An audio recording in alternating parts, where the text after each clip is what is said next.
Good evening and welcome to reading number 372 of the It's About Time Writers Reading series. I'm very excited to have a lot of longtime friends and familiar, wonderful faces from the It's About Time series here tonight. A few housekeeping notes.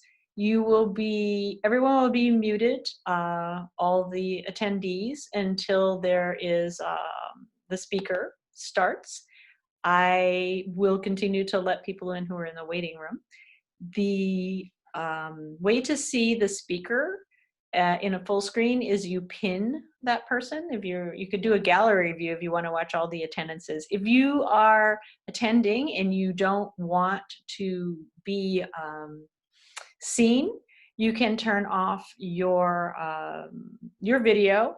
And if you don't want to have your name shared, you can also rename yourself, give yourself a name for the evening. We are going to be recording this event for future viewing potential on the It's About Time Writers Reading Series YouTube channel. And in terms of our partnership with the Seattle Public Library, they have suggested doing a podcast. And so we're not sure exactly when this will be ready, but they are increasingly supportive of this longstanding program, which at various times over the years, for the better part of its 30 years in existence, has been homed and hosted by the Seattle Public Library. Almost a year ago, we made that partnership official, which proved to be really great going into the shutdown because they have been amazing. I'd like to start this evening by just paying a brief tribute to another longtime friend of the series, and that is the writer and essayist John Mcfarland. He died last week. He was included in our anthology, which was published last year, the So Dear Writer. And he was able to read at that launch event on he read from his essay, Master Guides on the Revision Trail. He had had a near-death experience, and so the years that we had him after his heart was restarted were very much bonus years.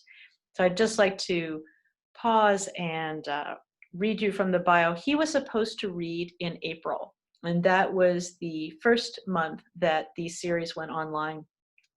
He was not ready to go online for that trial night.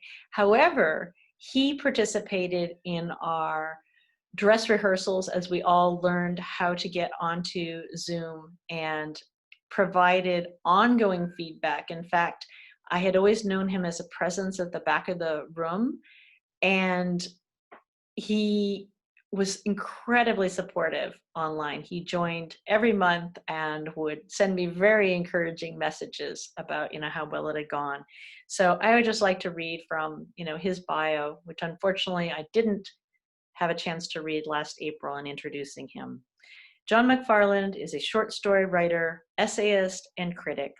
His fiction and essays have appeared in the literary journals Ararat, Caliban, and Stringtown, as well as in the anthologies The Next Parish Over, a collection of Irish Americans writing, and the Isherwood Century, essays on the life and work of Christopher Isherwood. His book for young readers, The Exploding Frog and Other Fables from Aesop, was selected by Parents' Choice magazine as one of the best illustrated books of 1981. His story, A Secret of the Andes, won first prize children's picture book category at the 1992 Pacific Northwest Writers Conference and was later published as a centerpiece in Cricket Magazine's soccer issue of September 1997. He was recently published in our So Dear Writer, and so I'm so honored that at least before the shutdown that I got to hear him read his essay in person at Elliott Bay last year. So sad to have lost such a great supporter. He and his partner Chandler were almost always there listening in person. Tonight, I'm happy to welcome Donna Miscolta, Catalina Marie Cantu, and Kathleen Akala. And Claudia Castro Luna will have to join us another time. She had obligations, but I am delighted to be able to, and I'm reaching around for my other book, to be able to have in person and have had the great pleasure of hearing one of the Angie Rubio stories from Donna read to us a couple of years ago at It's About Time, and to see the beautiful book in print. So the first reading will be with Donna Musculta. Her third book of fiction is this beautiful book I just held up. It's about lessons of a young Mexican-American girl in the world that favors neither her race nor gender. Released from Jaded Ibis Press in September 2020. Her story collection, Hola and Goodbye, winner of the Doris Bauquin Award for Writing by a Woman and published by Carolina Wren Press, won an Independent Publishers Award for Best Regional Fiction and an International Latino Book Award for Best Latino Focus Fiction. She's also the author of the novel When the De La Cruz Family Danced from Signal 8 Press. Welcome, Donna Miscolta.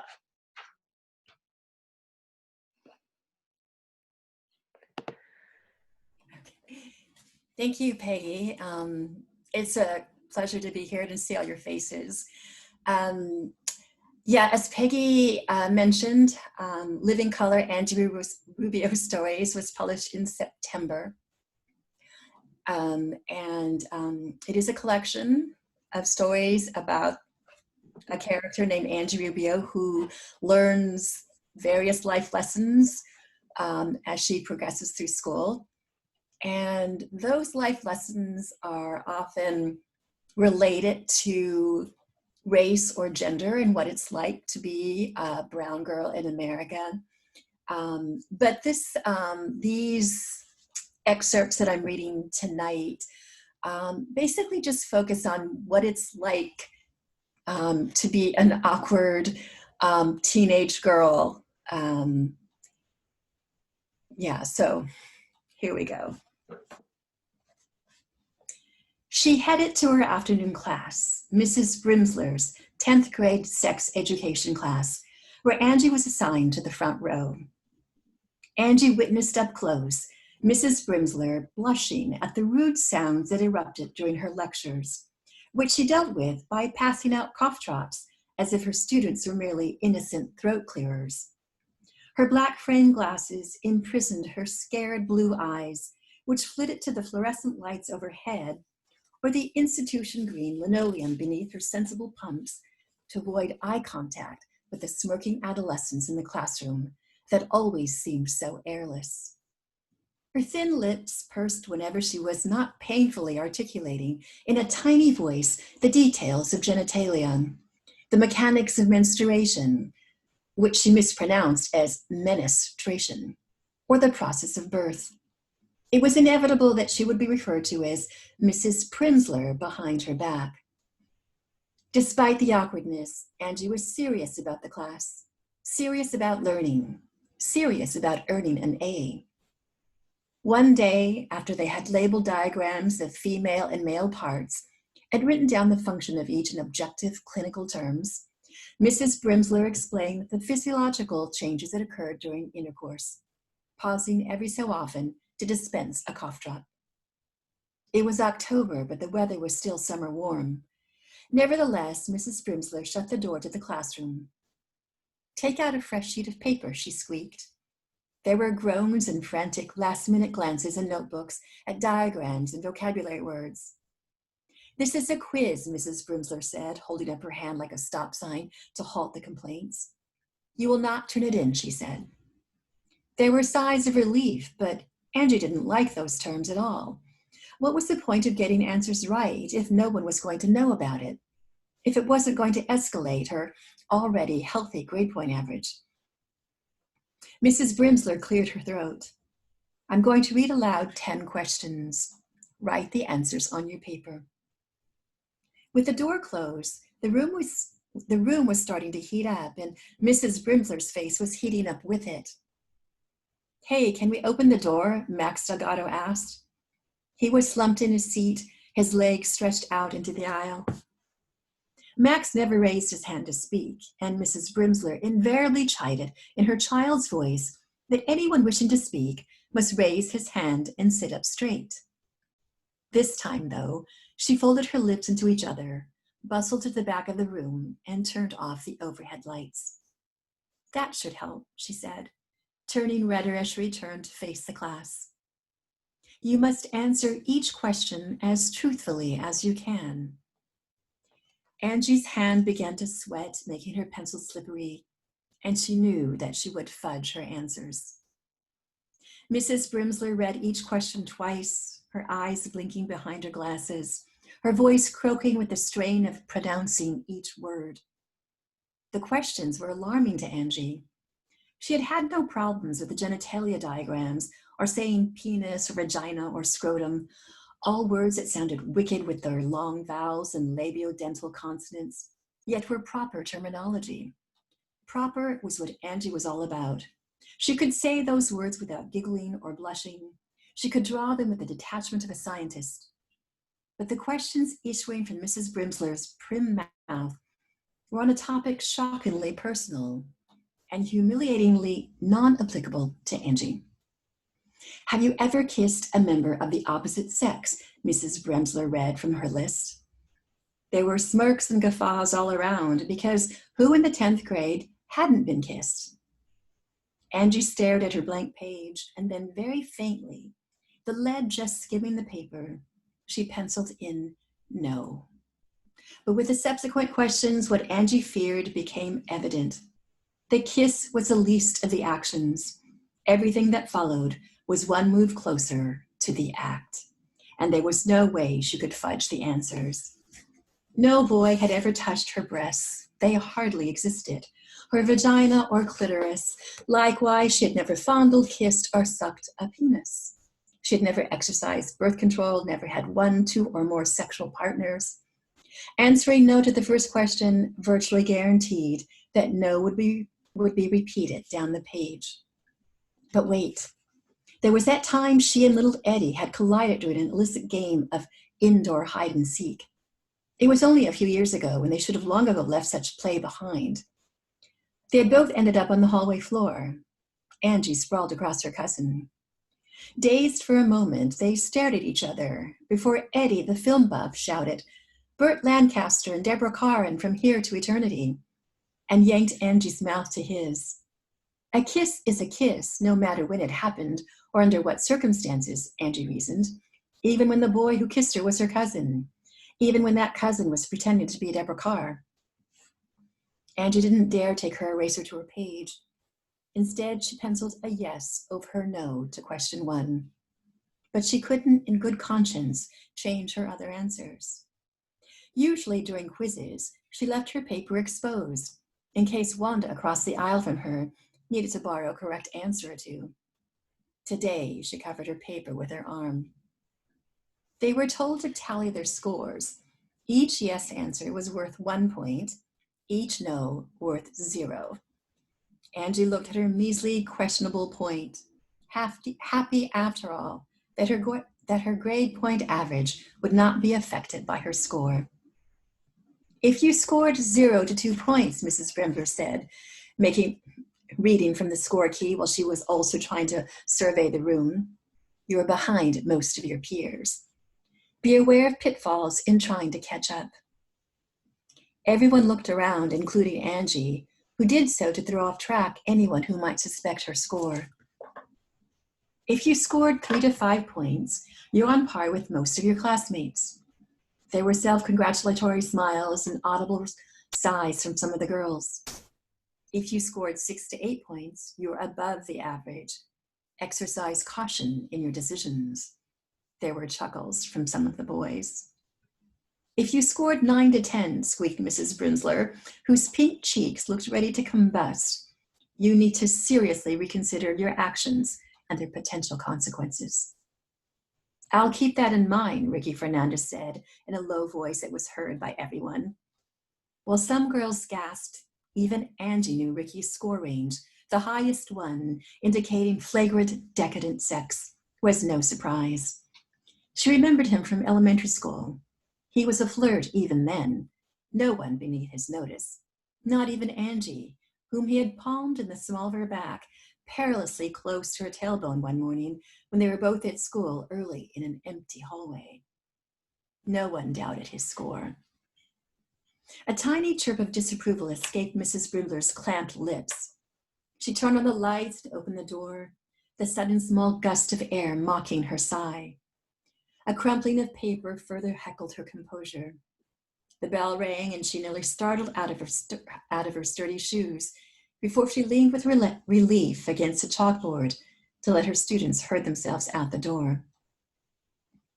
Angie found herself behind Max, whose fist squeezed a wad of paper. The veins at his wrist popped, his biceps flexed, and then relaxed as he dropped the balled-up paper into the trash can on his way out. Someone nearby fished it out.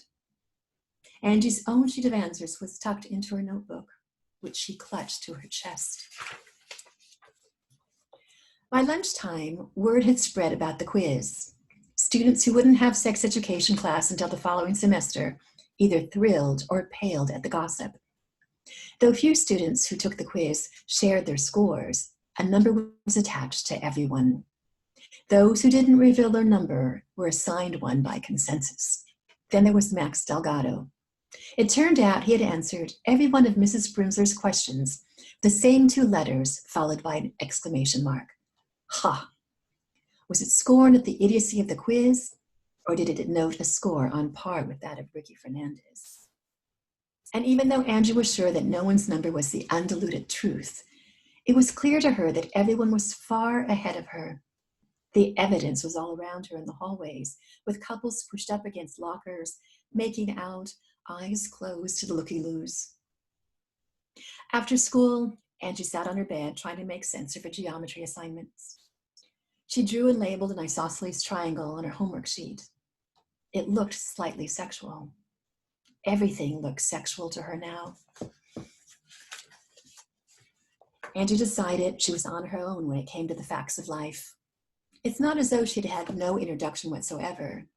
She'd seen Valley of the Dolls when she was 14, her mother inexplicably allowing her to go with Nelda and Eva.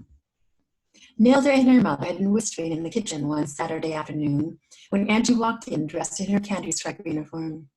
The whispering stopped. Nelda looked up and grinned at Angie.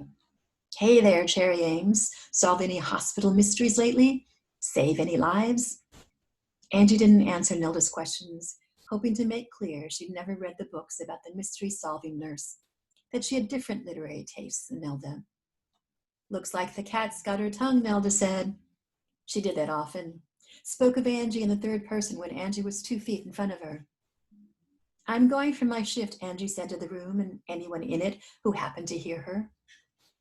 Maybe I won't invite her after all, Nelda said. Angie, hand on the doorknob, stopped. Who, she asked. Where? Nelda's taking Eva to see Valley of the Dolls, her mother said. She's old enough, Nelda said. So am I, Angie said, who was dying to see the much-hyped movie about sex and drugs. Nelda and her mother exchanged looks and shrugged. Okay, you're in, they said. Angie realized later the movie was a substitute for any birds and bees talk her mother, or even Nelda in her stead, would otherwise be obliged to give.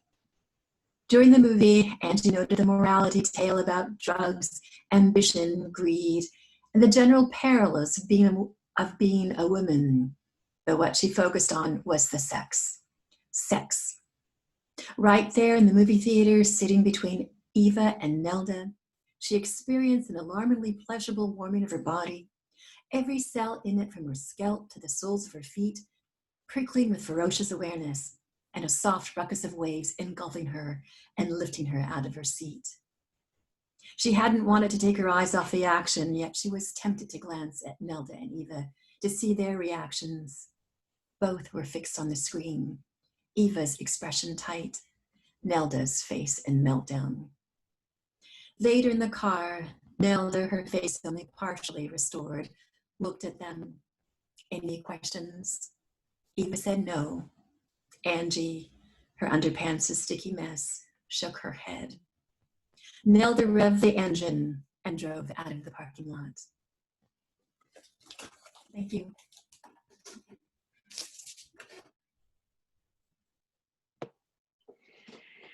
Thank you so much. As a person who had to, I believe, was there some review that said, couldn't put it down? I'm like, it's true. You just kind of sucked from year to year, and you just like, I couldn't put it down. And so there's a certain irony in that. As much as I hated high school, I kind of hated senior year because it meant the end of my time with Angie Rubio.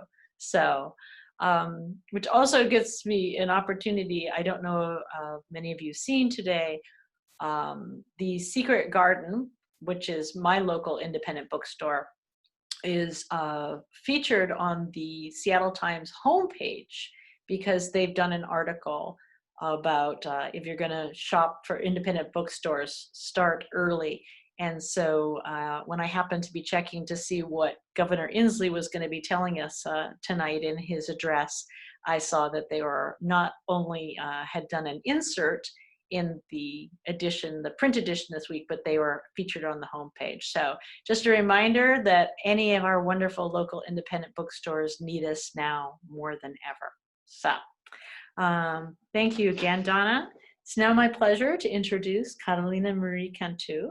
She is a multi-genre writer, interdisciplinary artist, Jack Straw Fellow, and Vona Voices alum.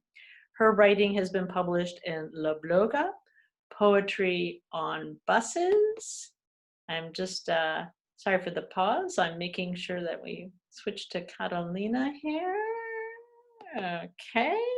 Poetry on Buses, and oh my goodness, published very widely: Seattle Poetic Grid, Raven Chronicles, Signs of Life, the Inspired Poet Workbook, Pictures of Poets, and Take a Stand, Art Against Hate, Raven Chronicles Anthology.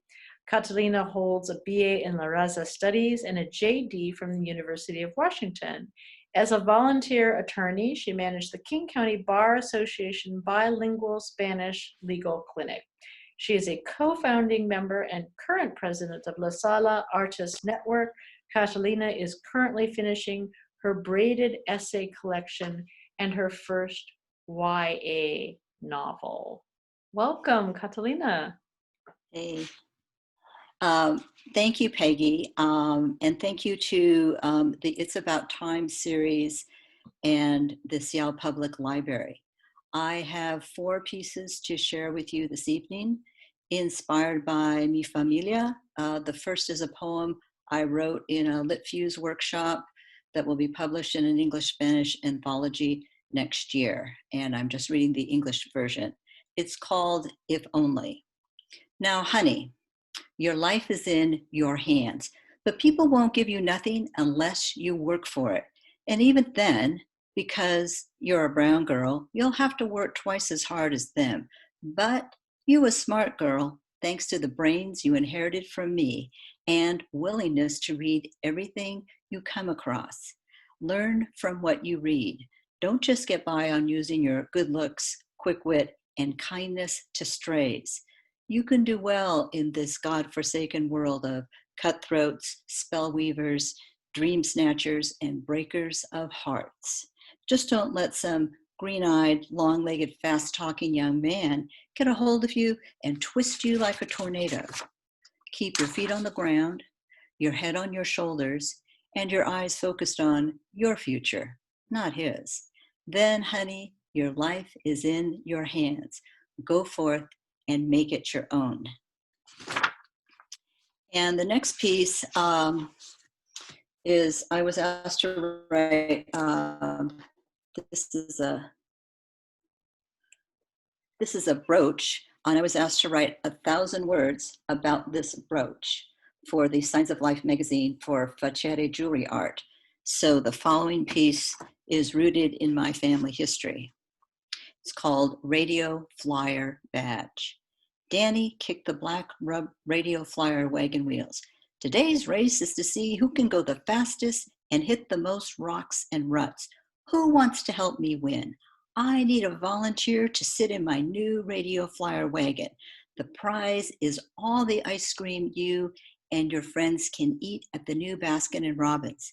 He pulled off his Dodgers hat, ran his palm over his crew cut, and surveyed the dozen boy and girl cousins, all older and taller than me. None stepped forward.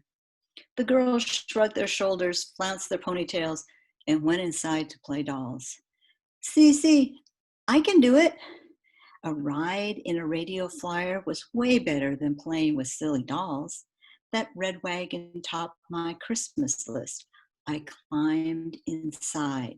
The sleek, strong steel bed felt warm from the morning sun. I grasped the long black handle to move the front wheels side to side. I knew Danny would take care of me.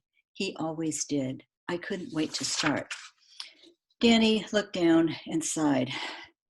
Listen, Peanut, he said, see all those rocks and potholes out there on Helix Road?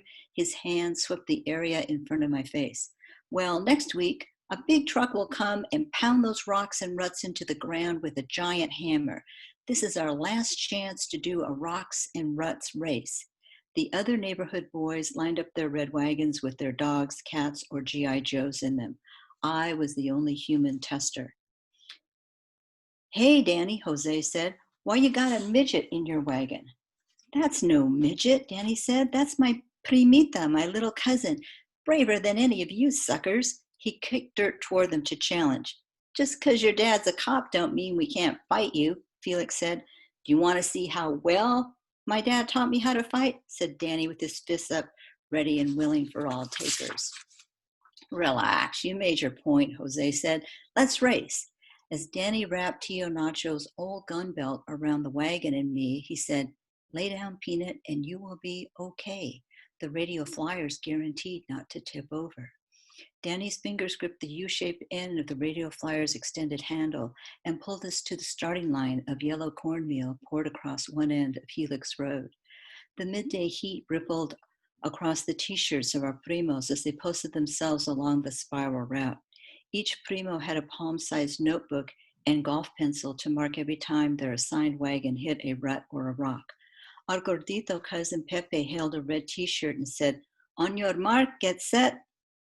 At the end of the road, a mirage of liquid appeared as if there were a river at the end, a river to jump into after the race to cool our bodies. Texas trickery. I had to pee. Pepe said, Andale, let's race. Hold on tight, Peanut. Danny yelled as we hit ruts and ruts. I screamed, bounced like a yo-yo. I yelled. Dirt balls flew up, hitting my face and arms. The crowd cheered. We were neck and neck in the lead when suddenly the front wagon wheels hit a deep pothole. I pitched forward, grabbed the belt, but it came with me, and I fell on my face. Blood, tears. I closed my eyes. Felt warm pee pour on the road. Texas baptism. I woke to a 25-pound ice bag on my face and Danny stroking my hand. Did we win? I asked. Yes, but then Danny kept saying, lo siento, as snot dripped from his nose onto my arm. Geez, if only his I'm sorry's would take away the elephant sitting on what used to be my nose. Then Papa and Mama rushed in, yelling at Danny and the other cousins for not looking out for me. From under the ice bag shroud, I said, it's not their fault. I wanted to race. Danny won. Can we get praline swirl ice cream? The scent of Papa's cigarette breath tickled my nostrils as he gently removed the ice bag. Que tanto, Danny, he said, as he scooped me up and placed me on Mama's lap in the car. She cradled us, me and the ice bag, on my face. Though fuzzy with pain, I felt warmed and loved. Papa drove fast to see Dr. Rodriguez, our family doctor in Brownsville. His little pink pill knocked me out. Over the next few weeks, my blackened and bloodied nose healed with one nostril slightly larger than the other and a bump below the bridge. Dr. Rodriguez said the bump would grow straight as I grew older. We believed him. A decade later, my Northwest orthodontist showed me the x-rays of my head. The broken nose bones had overlapped into an oval bump where my nose had healed crooked without treatment. Texas medicine. One day, I may have nasal surgery to help me breathe better in our Northwest damp winters and pollen springs. Yet when I look at my nose, I can still hear Danny yelling, the crowd cheering, and savoring praline swirl ice cream. These memories trigger a deeper connection with mi familia to keep that oval bump, my badge of bravery on the Texas-Mexico border. We're up to piece number 3, which was originally written for a nonfiction workshop with Kristen Miliares Young at Hugo House and fleshed out during. It's called Shoes. Sturdy shoes for school, said Mama. We can only afford one pair and they have to last all year. These Buster Brown Oxfords are indestructible. And looky here, why the color, it almost matches her legs, said the clerk. Just add a matching sock and she will look 3 inches taller. What do you think, little lady?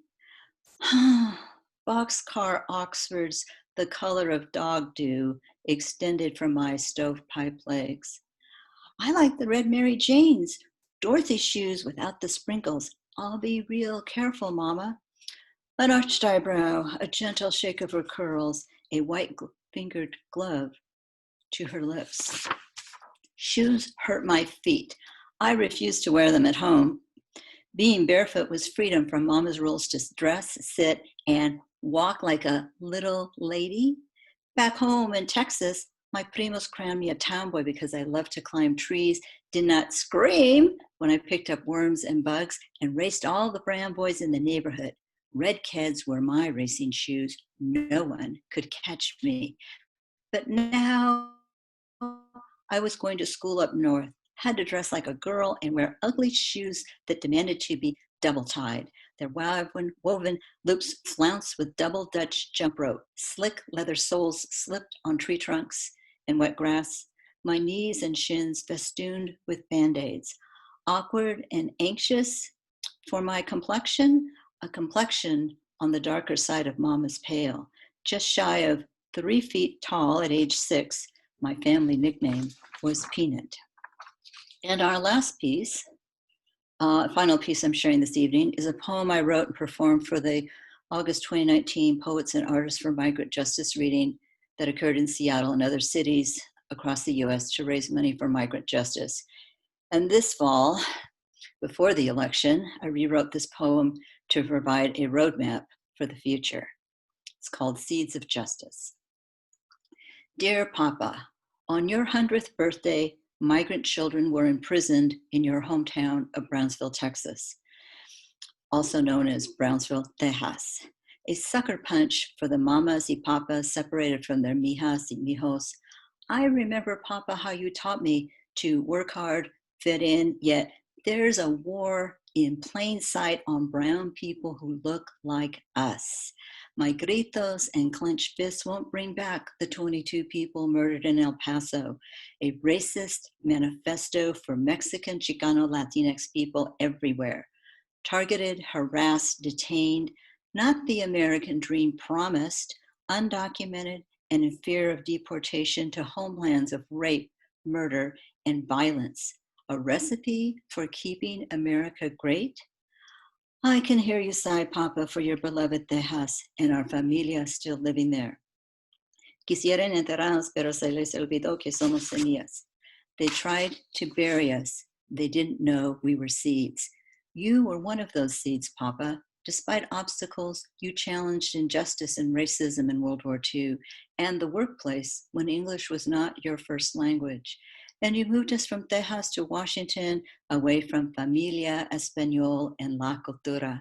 A pioneer of justicia and a brown man, you wanted the best for your children. Like the migrants on the trip al norte, you each desired the American dream. Thanks to you, Papa, we got some of it. College-educated professionals, home owners. My children went to private and public schools. Now they work in tech and health. With our privileged seeds planted throughout the country, we are courageous, strong, and tenacious. Yet, our brown migrant sisters and brothers are incarcerated, their children scattered like leaves. They are seeds that deserve justice. Let's reach into our privileged pockets to support legal advocacy, elect people to change legislation, to welcome families with a path to citizenship. Until then, our struggle continues because we are brown. Without respect for our human dignity, Papa, my children, and I were often asked, were you born in this country? Curiosity or ignorance? Where is the respect for us as human beings, as people of color? Although born in the USA, soy Chicana. My identity as a radical brown woman, mother, and abuelita surviving racial oppression in the USA, writing for justice and freedom for the next wave of migrants. Viva justicia y libertad. Feliz cumpleaños, Pa. Te amo mucho. And thank you very much for this opportunity. Thank you so much, Catalina. Oh, beautiful. I'm so glad you had a chance to revise that and share that. So needed. So after Kathleen, our next reader, reads, if anybody is interested in doing the open mic, please let me know by probably by chat. Otherwise, we'll do an actual chat where if you don't have to run off, we have a chance for sort of a little virtual talk. You get to ask the little more Q&A. So our next reader is Kathleen Akala, and she is a creative writing instructor and the author of 6 books. Most recently, The Deepest Roots, Finding Food and Community on a Pacific Northwest Island. A member of Los Norteños Writers, she is a founding editor of the Raven Chronicles and a member of the Opatan Nation. Her first novel, Spirits of the Ordinary, will be republished in 2021 by Raven Chronicles Press. She will be reading a short story called Deer Dancer from a collection of stories by people of color called New Sons, edited by Nisi Shawl. Welcome, Kathleen. Thank you, Peggy. And thank you to About Time. I was thinking that the last time I was on this program was probably towards the beginning of it, 30 years ago. Too long. I don't know, a long time ago. And it's also great tonight to read with Catalina and Donna. Those of you who tuned in to see Claudia Castro Luna, she's appearing on another channel tonight, so another time. Tonight I'm going to read Deer Dancer, most of it, which is in a collection called New Sons, edited by Nisi Shawl. And it's the collection has already received several awards, which is pretty great. Deer Dancer. Ha, she said, jiggling the wrench. I've got you. The pipe came loose with a grating sound, and she reached in and unscrewed it the rest of the way. Rusty water dribbled out the end as she scuttled from under the house, waving the pipe section in the air. Brownish water splattered her shirt. It felt good. Found it. It will be easy to fix, she said, wondering if they could find pipe the same diameter and long enough to repair the plumbing. This was the 5th house she had helped rehab, and Tater was beginning to think of herself as an expert in the undersides of houses. Shonda took the pipe from her and fingered the rusty hole. How are you going to find the right size?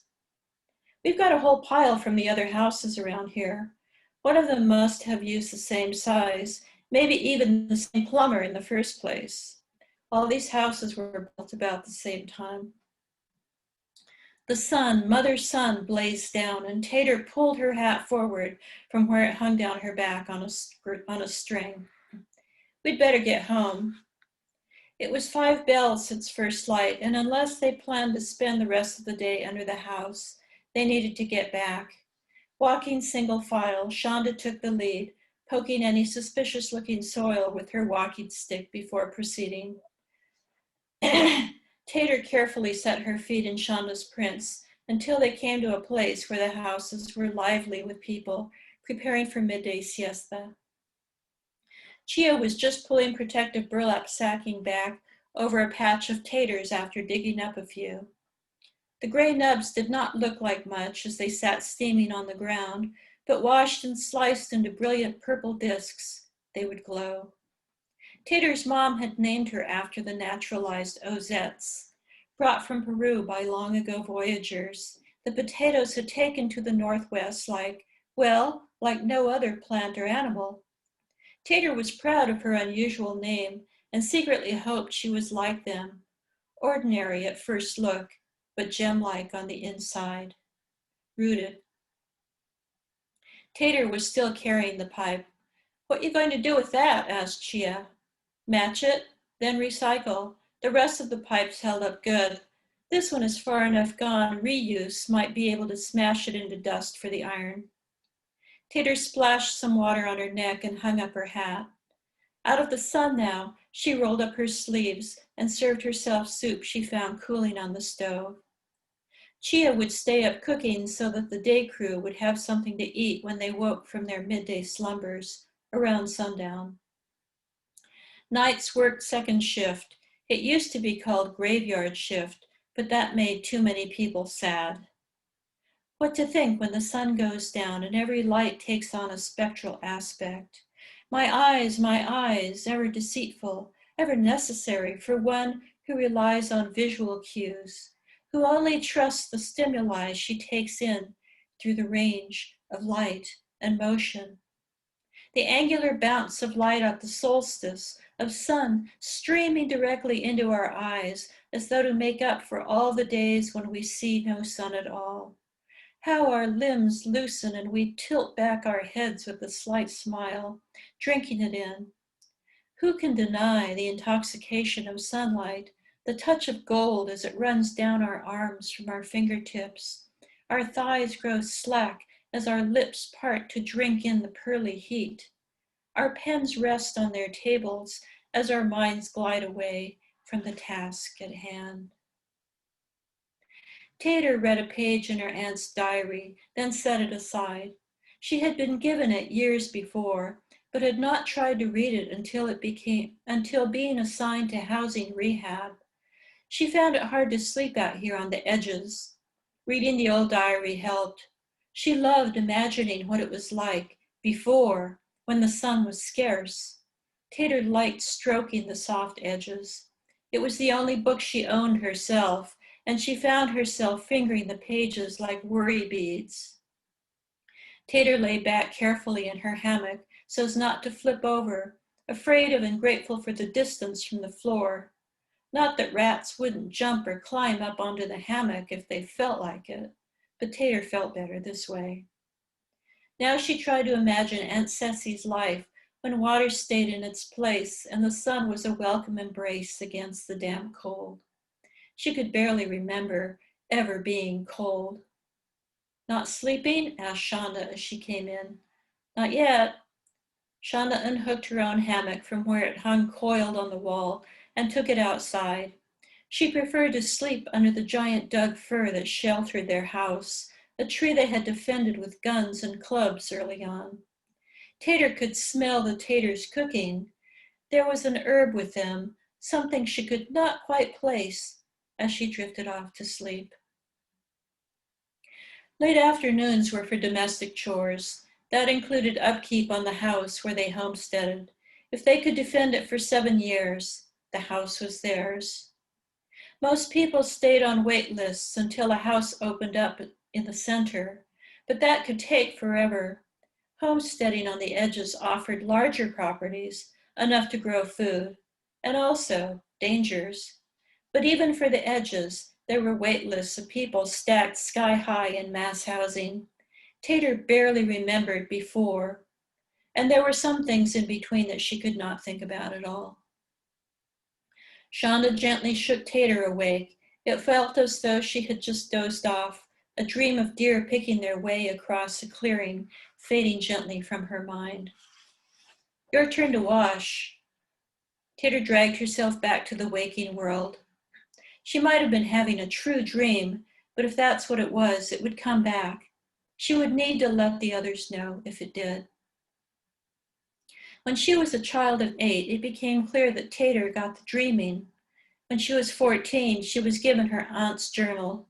Ceci was an original dreamer, born in Mexico, raised in the US in secrecy by her family, given every advantage to learn the language, the ways of these people, so that she could rescue the rest of her family from the label them. Everyone in Ceci's family, including Tater's mom, worked every waking moment to keep Ceci, the youngest, in school and living long enough to pull her family through the tortuous knots of the legal system. She succeeded, and her nieces and nephews became us as well, but that was all before. Dream. Salal's thimbleberry grass, smell of humans, water, stillness, light slanting in for longer days. Humans took their cues from the animals and had become diurnal. Afternoons were for chores, but night was for guarding. Second shift got up and had breakfast with the day shift's dinner. Tater could spot nights on sight. Like her, they had a dreamy look, with large eyes and slightly larger nostrils. There was a lot of talk about whether this was adaptation after so few generations, or just an affinity of knights for knights as partners, since that's who they got to know anyway. Every household had a combination of days and nights. Tater joined the table next to Anna, one of the few knights she spoke to regularly. "What's up?" "Not too much, just talking about the bears spotted at the north end." "Again?" "They've no fright." Sorrel's pretty sure she heard them talking again. "You mean, like people talk?" "Yeah, she swears she can almost understand them."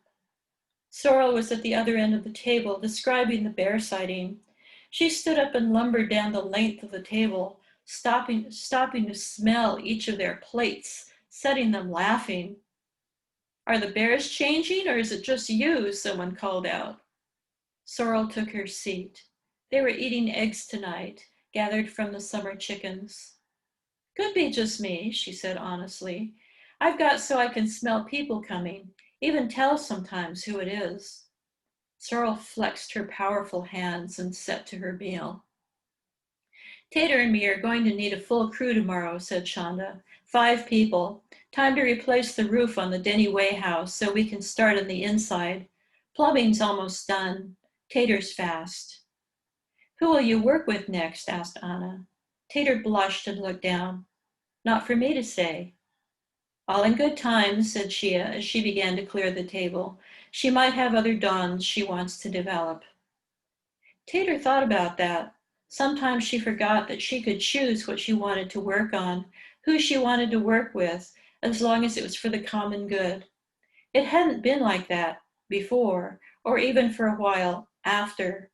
Again, she had the strong feeling of the deer in the ravine nearby, and when she looked up, Sorrel had stopped eating and was staring down the table at her, still and alert.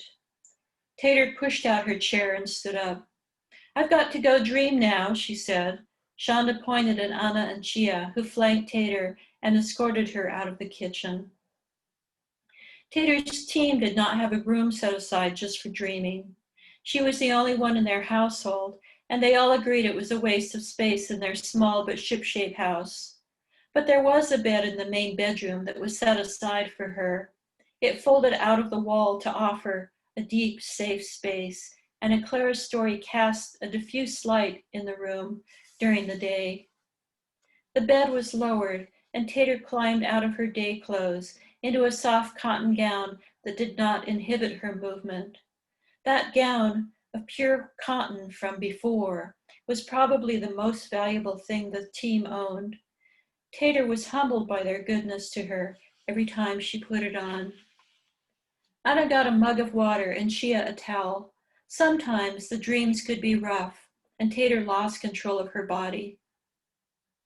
By the time they had tucked Tater into the bed and settled into chairs on either side of her, she was no longer seeing the room and people around her. It had been a few months since she had last dreamed, and the household was in some ways relieved to see what further instruction they might receive. She could still faintly hear their comforting voices. "Duérmete, Duérmete, Ana urged. Sometimes the dream was clear and direct. Other times, they could only speculate at what it meant and what they were expected to do with the information. But no one doubted the authenticity of the dreams. When Tater woke, it was dark and very quiet. She was alone. You've got news for us. Tater opened her hand to show Sorrel where the stiffened blood had resolved into the outlines of a map, their own settlement at the center, the edges stretching beyond. They greeted the night with a collective roar. The members of the house were in full regalia, Tater wearing her inherited cocoon rattle leggings. She lifted her canes, one in each hand, and set the tip of each down the way a deer daintily makes its way through the forest.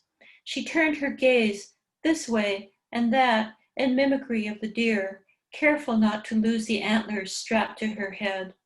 The drummer beat a bowl with 2 sticks turned upside down over a larger bowl of water, creating a booming sound that carried for miles.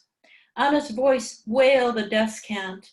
The dancers made their way forward and back, turning sideways in unison to appear larger to the unseen enemy.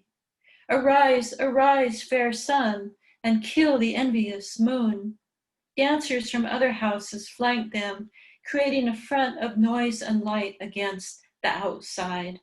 Tater felt vulnerable in her soft doe-skin clothing, conscious of how exposed her throat was each time she turned her head, knew that the bandage on her left hand showed she might be wounded. This is how they took back the world, step by step, song by song. At the end of the night, new fence posts would be pounded into place, new fences strung. Tater lifted and set her canes carefully. The extra points of support allowed her to keep her feet close together as she pounded the ground with them, directing her energy deep into the earth. Tater realized that if she ever had a daughter, she would name her Ozette. This was new, the consciousness that she might have a future beyond herself. Tater's face shone in the flickering light. It was good to be alive.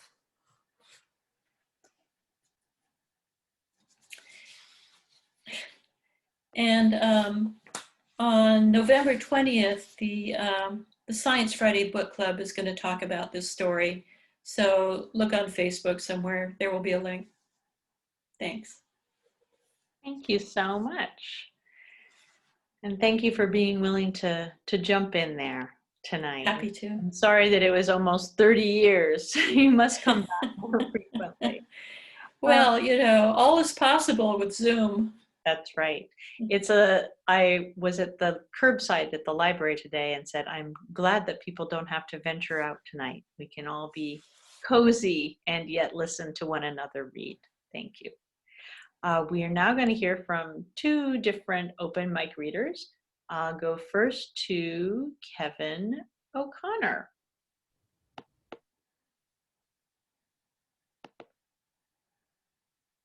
I did that thing where I hit the wrong button, Kevin. Okay.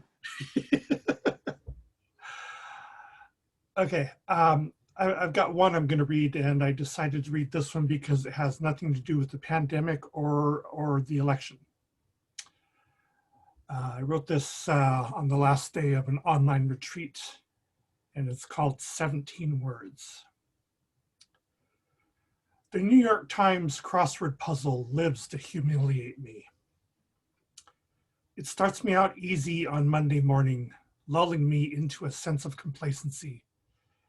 By Friday, I can barely get a word in crosswise. My 7-week stretch of successful Mondays curries no favor. Word after word crosses me, vexes me, throws me curves, and drops me into the occasional rebus. Without a word of warning that double crosses in, I'd have better luck filling in the black squares. Still, I keep coming back for cross after cross, word after word, since when is that a word? A word with the management would be pointless. Even with my reasonably decent vocabulary, I'd be at a lexical disadvantage. Not enough words, or words insufficient to describe the cross I must bear. Time to retreat from these words that cross me. I will choose words myself and put them anywhere I want to, in whatever order I want. I may even make up a few of my own words, and the editor of the New York Times crosswords will not have word one to say about it. Word. Thank you. Thank you. It makes me realize as I looked at the first page of John Mcfarland's piece in the So Dear Writer, he talked about his primary resource as a writer is always the dictionary, our friend. Next, I'm going to go to Maylene, and I'm going to have her pronounce her last name so that I can, so that I won't. Yeah, it's Cavazos. Welcome. Thank you. Thanks. I'm really nervous. Okay, this is a section from a chapter of a book I'm writing from a 32-day water-only fast that I completed in June. When my grandfather came to Aberdeen, Idaho, the landowners were taking out 10% of the potato and beet workers' paychecks and giving it to the Mormon Church, even though most of the laborers were Catholic. Don Manuel Cavazos put an end to the automatic deductions. When the cops wouldn't go after 2 dead bodies in the freezing cold waters of the Aberdeen Reservoir, my grandfather, Don Manuel Cavazos, said, "Lo haré, I'll do it." He had the assurance of not well-trained police or firefighters, but the assurance of a laborer, a person of color who knew how to survive in the worst of conditions, a person of color who knew how to dance and see the souls of people dead or alive.